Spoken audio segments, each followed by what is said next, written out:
देख ये क्वेश्चन है जेई वाले बच्चों के लिए, बोला है कि यहां से अगर मैं रिलीज करूं, ये स्मूथ सरफेस है और फिक्स है, ठीक है ना, दिस इज फिक्स्ड, और ये जो बीड है जिसका मास है m, ये फिक्स नहीं है, ये इस तरफ गिरेगा, लेट सपोज इधर भी गिर सकता है उधर भी गिर सकता है, हल्का सा मैंने इसको थोड़ा सा टिल्ट किया, इस तरफ गिरने लगा और इसका रेडियस है r।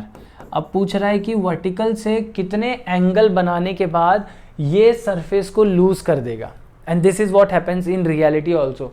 आप अपने आप को अज्यूम करो, आप ऐसे किसी सरफेस से गिर रहे हो, फिसल रहे हो नीचे, तो आप ऐसा नहीं है कि इससे चिपकते हुए ऐसे पहुंचोगे, बीच में कहीं ना कहीं तो ऐसा होगा कि आप ऐसे गिर जाओगे, कुछ समय तक आप इसके कांटेक्ट में रहोगे, फिर कांटेक्ट छूट जाएगा। तो ये वो एंगल जहां तक आपका कांटेक्ट बना था वर्टिकल से, वो एंगल कितना है पूछ रहा है हमसे। अब यहाँ पे देखो, आप बहुत सारे टीचर इसे कंजर्वेशन ऑफ एनर्जी से भी बताते हैं, पर कंजर्वेशन ऑफ एनर्जी मैं अपने प्रैक्टिस में कंजर्वेशन ऑफ एनर्जी बहुत कम यूज़ करता हूँ।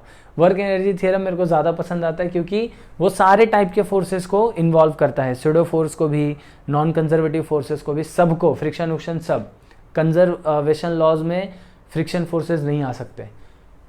यहाँ पे मान लेते हैं इधर आने के बाद मेरे ब्लॉक ने क्या किया, इस बॉडी ने, देखो नीचे आएगा तो ग्रेविटी के वजह से कुछ तो वेलोसिटी होगी, मान लेते हैं वेलोसिटी थी v, इस समय वेलोसिटी कितनी है u। अब यहाँ से जो हाइट है वो निकाल लेते हैं, तो लेट सपोज पहले एंगल थीटा था, ठीक है, तो यहाँ से आप देखो, मैं अगर थोड़ी ज्योमेट्री लगाऊं तो ये वाली हाइट कितनी हो जाएगी, r cos थीटा, बराबर है, ये फिक्स्ड विक्स जो है ये सब हटा देते भाई, r cos थीटा। तो ये ब्लॉक आया कितना नीचे, अगर मैं ध्यान दूं, मेरा ये जो बॉल है वो कितना नीचे आया, वो r डिस्टेंस से r cos थीटा माइनस इतने डिस्टेंस नीचे आया, तो this is r minus r cos theta. ये वो हाइट है जो वो नीचे आ रहा है, ठीक है, थीटा एंगल बनाते हुए। तो अपन क्या बोल सकते हैं कि इसके ऊपर कौन कौन से फोर्सेस लग रहे हैं, चलो v निकाल जाएंगे ना, तो अपना थोड़ा काम आसान हो जाएगा। कैसे, देखो पहले तो लग रहा है mg, सही है सर, फिर क्या लग रहा है नॉर्मल, सही है सर, स्मूथ सरफेस तो फ्रिक्शन उक्शन लग ही नहीं रहा है, छोड़ दो, सारे चेंज इन काइनेटिक एनर्जी। अब नॉर्मल तो हमेशा परपेंडिकुलर लगेगा तो वर्क डन 0, पर mg तो हमेशा डाउनवर्ड लग रहा है, तो mg की वजह से कितना नीचे आया, इतना, साथ साथ नीचे आया ना, तो पॉजिटिव वर्क डन, तो आ जाएगा mg, और हाइट कितनी है r minus r cos theta is equals to kinetic energy initial कितनी थी 0, फाइनल कितनी थी v, तो फाइनल हो जाएगी हाफ mv स्क्वायर, इनिशियल कितनी है 0। इधर देख m से m कैंसिल हुआ तो अपने को v स्क्वायर कितना मिला, v स्क्वायर मिला 2g, अपन चाहिए तो r कॉमन ले लेते हैं, and here will get 1 minus cos theta. ये इक्वेशन अभी अपने को काम आएगा, इसको रखते हैं यहाँ पे।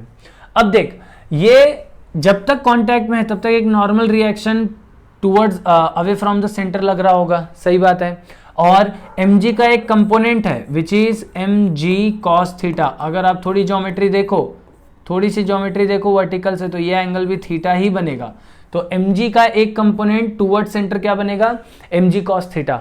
ये दोनों फोर्सेस हैं जो इसको सर्कुलर पाथ पे मोशन कराने के लिए नेसेसरी सेंट्रीपिटल फोर्स दे रहे हैं। यहां पे तब अपन बोल सकते हैं फ्रॉम सर्कुलर मोशन। देखो अब तुम्हें ये सारी चीजें याद रहनी चाहिए। सर्कुलर मोशन का कॉन्सेप्ट क्या था, centripetal force is equals to mv square by radius, radius कितना ले लिया अपन ने r। अब सेंट्रीपिटल फोर्सेस में क्या क्या लग रहे हैं, mg cos थीटा और normal, mg cos theta toward centre तो उसको लिख लेते हैं पॉजिटिव, mg cos थीटा, और normal away from the centre तो निगेटिव हो जाएगा m बाई r। अगर यहाँ पे आप देखो v स्क्वायर जो आएगा वो कितना आ जाएगा 2gr 1 माइनस cos थीटा, ठीक है। यहां से देखो क्या क्या कैंसल आउट हो रहा है, अच्छा कुछ नहीं, पहले तो नॉर्मल है। आप मेरे को बताओ जब ये लूज करेगा contact, when it loses contact, तो कौन सा फोर्स है जो झटके में गायब हो जाएगा, नॉर्मल फोर्स, क्योंकि कांटेक्ट ही नहीं बचा। नॉर्मल तो कांटेक्ट की वजह से ही आता है, तो अपन बोल सकते हैं ना when it loses contact, when it loses contact, तो सबसे पहला जो फोर्स है जो तुरंत झटके में गायब होगा वो होगा नॉर्मल। तो इधर से नॉर्मल को गायब कर दो, क्योंकि कौन से एंगल पे, ये तो सब जनरल इक्वेशन है, तो नॉर्मल अगर गायब हो गया, अब आप देखो अपने पास क्या बचेगा, अपने पास बचेगा mg cos theta is equals to r से r कट हुआ, इधर बचेगा 2mg 1 माइनस cos थीटा, इधर mg से mg गया। आप सॉल्व करो, आपको पता है क्या मिलेगा, आपको मिलेगा cos थीटा इक्वल्स टू 2/3। ये है स्टैंडर्ड रिजल्ट।